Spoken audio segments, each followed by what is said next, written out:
Hello everyone, I am BSLBATT Test Engineering Ryzen Chen. Today I will show you how to connect the SAJ inverter to our BSL battery. First, pick up the live and neutral wires of the power grid. Connect the live wire to the L terminal on the inverter grid.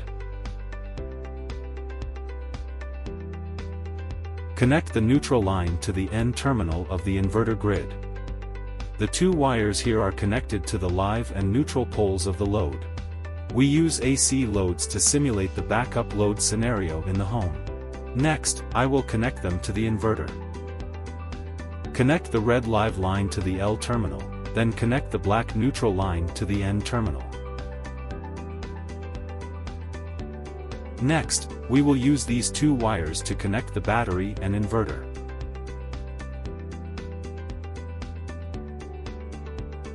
First, connect the red wire to the positive terminal of the inverter and the battery.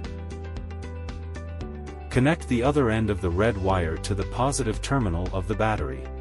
The black wire is connected to the negative pole of the battery on the inverter, and the other end is connected to the negative pole of the battery. Next, we will connect the communication line to ensure the battery can communicate normally. Connect one end to the CAN port of the inverter and the other end to the CAN port of the battery. In order for the inverter and battery to communicate, we also need to write the SAJ protocol into our BSL battery. Now use the RS-232 data cable. One end connect to the computer and the other end to the RS-232 port of the battery.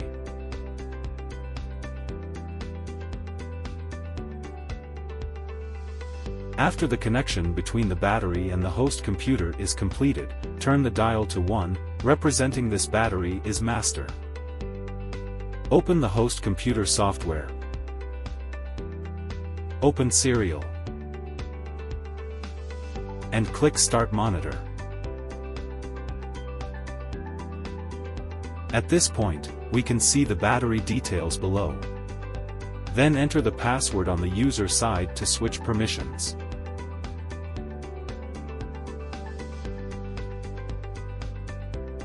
Then select System Settings, and in the Inverter Protocol Settings, select Read.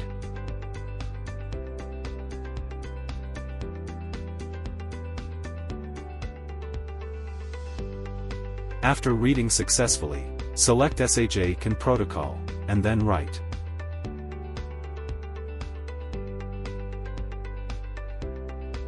A prompt pops up in the lower right corner, indicating that the setting is successful.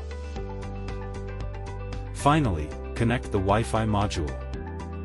After ensuring that all the wires are connected, turn on the grid switch and wait for the inverter to start.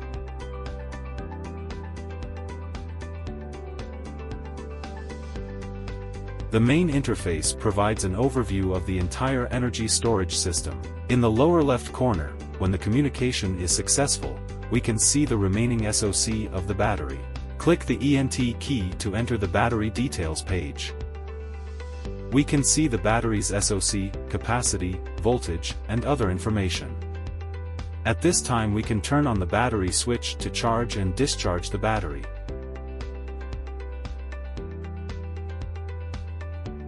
Turn on the load circuit breaker. We use an AC load to simulate the electricity consumption at home.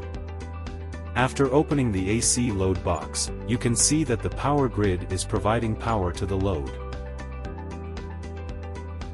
At this time, we can change the working mode. Click the ENT button. Press the arrow to enter the settings page. Select the working mode setting, and set the mode to self-use mode.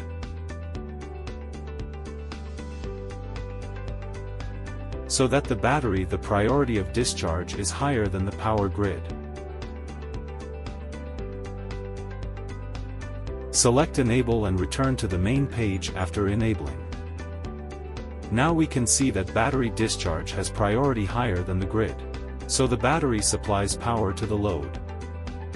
Then we can also use different modes to adapt to different scenarios to charge and discharge the battery.